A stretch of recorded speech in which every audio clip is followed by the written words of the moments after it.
Verse 30. Jesus realized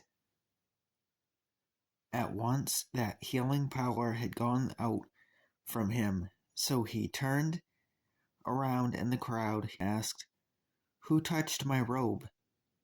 His disciples said to him, "Look at this crowd pressing around you. How can you ask who touched me?" Excuse me.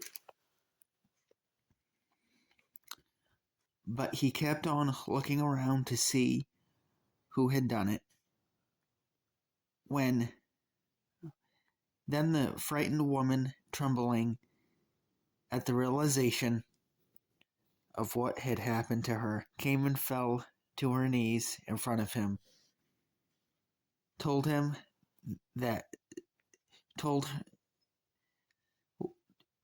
what she had done, and he said to her, "Daughter, your faith has made you well.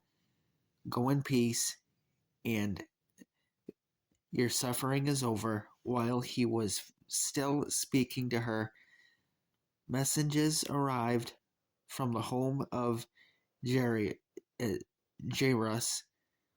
leader of the synagogue. They told him, "Your daughter is dead. There's no use troubling the teacher now." But Jesus overheard them and said to Jairus, "Don't be afraid, just have faith."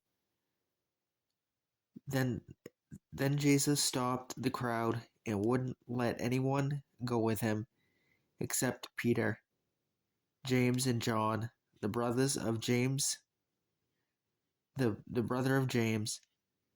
When they came to the home of the synagogue leader, Jesus saw much commotion and weeping and wailing.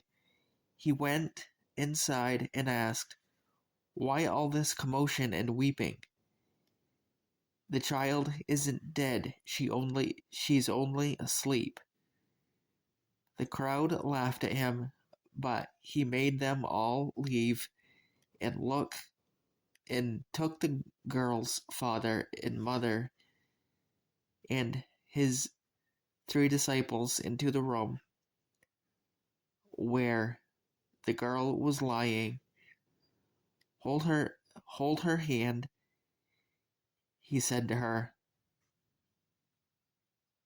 "Talitha cum," which means, "Little girl, get up."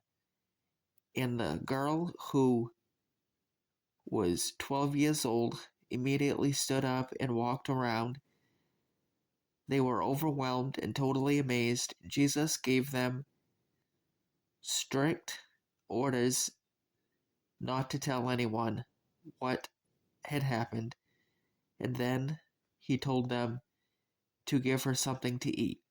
Next time, folks, we will pick up with Mark chapter 6.